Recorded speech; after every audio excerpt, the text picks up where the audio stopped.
তুমিও কি 2025-এর মাধ্যমিক পরীক্ষার্থী? তাহলে এই ভিডিওটি তো অবশ্যই তোমার জন্য। আমি আজকে তোমাদের সাথে শেয়ার করব যে কিভাবে মাধ্যমিকে ইতিহাসে ভালো নাম্বার পাওয়া যায়। যারা ভাবছো যে মাধ্যমিকে আমার 60% পাওয়ার চান্স আছে, তাহলে তুমি কিভাবে 70% নাম্বার আনবে, বা যারা ভাবছো আমি 70% নাম্বার আনবো তারা কিভাবে 80% আনবে, বা 80% যারা পাবো মনে করছো তারা কিভাবে 90% আনবে, বা তার 90% এর উপরেও নাম্বার আনবে, সেই বিষয়ে আমি তোমাদের সাথে কিছু টিপস দিতে চাই। এই টিপসগুলো ফলো করলে তোমরা অবশ্যই, কথা দিচ্ছি যে তোমরা মাধ্যমিকে ভালো ইতিহাসে নাম্বার তুলবে। তো কি কি এর জন্য তোমাদের করতে হবে এবং কি কি তোমরা এর জন্য করবে না, সেই বিষয়ে আমি তোমাদের সাথে আজকে আলোচনা করব।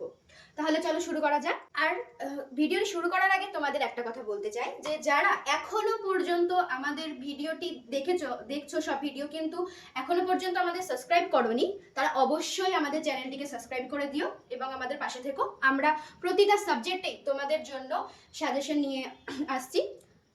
দেখো, ইতিহাসে কোন ভুলগুলি তুমি করবে না সেই বিষয়ে আমি তোমাদের সাথে আলোচনা করি। প্রথমে দেখো, তোমরা অনেকেই ইতিহাস বলে না অন্যান্য সব সাবজেক্টের জন্য মনে করছো যে যত টেস্ট পেপার আছে আমি সব সলভ করব।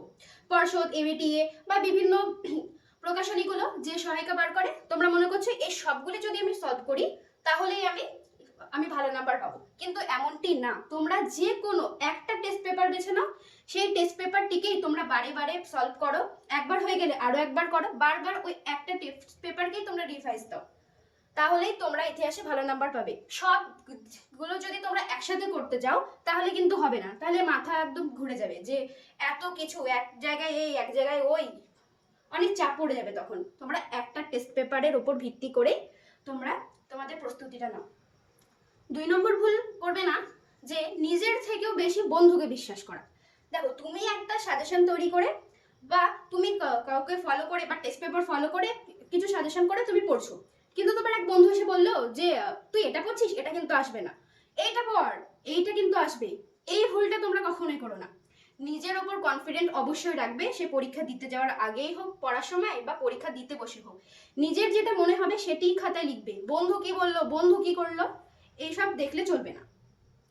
3 নম্বর ভুল তোমরা এটা করবে না যে ইতিহাসে লিখছো তো কোনো বড় নোট 4 নম্বর বা 8 নম্বরে, তখন লিখতে লিখতে যদি হঠাৎ তোমরা কোনো কারণে সাল ভুলে যাও বা তারিখ ভুলে যাও, সেক্ষেত্রে কিন্তু তোমরা ভুলভাল কোনো সাল বা তারিখ বসিয়ে আসবে না।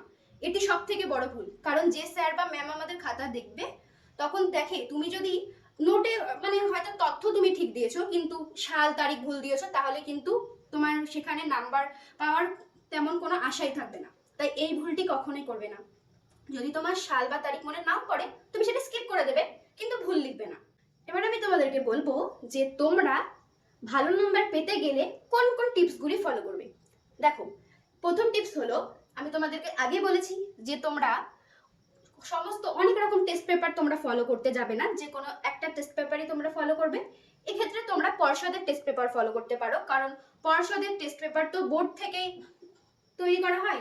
এবার আমাদের এক্সামটা বোর্ড থেকে হবে, তাই তাই আমাদের পর্ষদের টেস্ট পেপার সলভ করাই ভালো।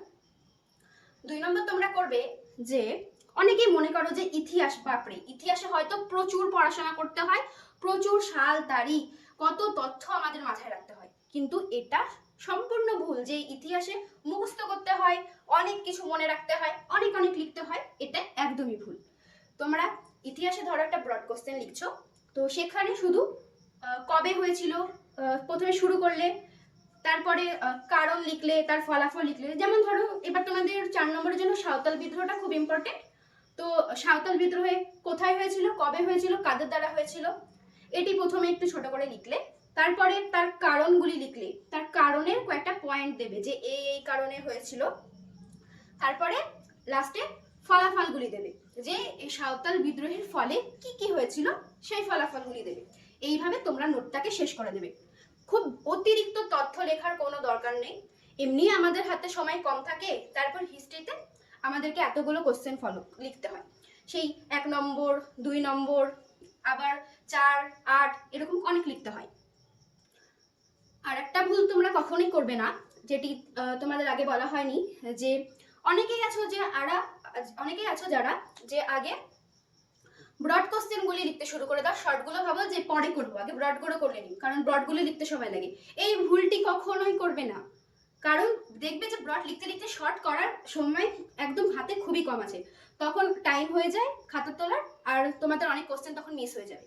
এই ভুলটি কখনো করবে না। তোমরা সবার আগে 1 নম্বর কোশ্চেনগুলো সলভ করবে, দেন 2 নম্বরগুলো করবে, তারপর তোমরা 4, 8 এই প্রশ্নগুলিতে হাত দেবে।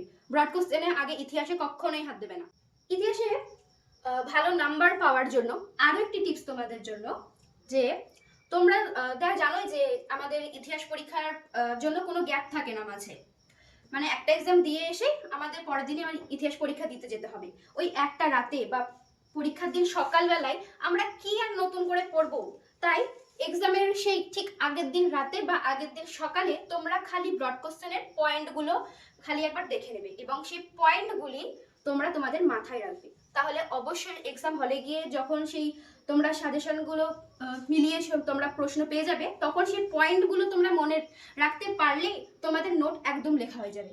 তাই হাতে এখনো আমাদের কিছুটা দিন সময় আছে, তাই এখনো পর্যন্ত যারা খুব পড়াই হয়নি তারা অবশ্যই মন দিয়ে পড়ো। অল দ্য বেস্ট তোমাদের সকলকে, তোমাদের সকলের এক্সাম ভালো হোক, এবং মাধ্যমিক ইতিহাসে আমাদেরকে ভালো নাম্বার অবশ্যই আনতে হবে। এছাড়াও যারা মনে করো যে মাধ্যমিকে ইতিহাসে প্রচুর মুখস্থ করতে হয়, কিচ্ছু মুখস্থ করতে হবে না। যে সাজেশনগুলি দেবো সেইগুলির তোমরা একটু দেখে গিয়ে পড়ে যাও, আর পয়েন্টগুলো বললাম একবার, সে পয়েন্টগুলো মনে রাখবে, তাহলেই তোমরা নোট লিখতে পারবে। আশা করি তোমাদের ভিডিওটি ভালো লাগলো। ভিডিওটি তুমি ছাড়া তোমার বন্ধুদেরকে শেয়ার করতে পারো, এবং আমাদের পাশে থেকো আমাদের চ্যানেলটিকে সাবস্ক্রাইব করে। নমস্কার।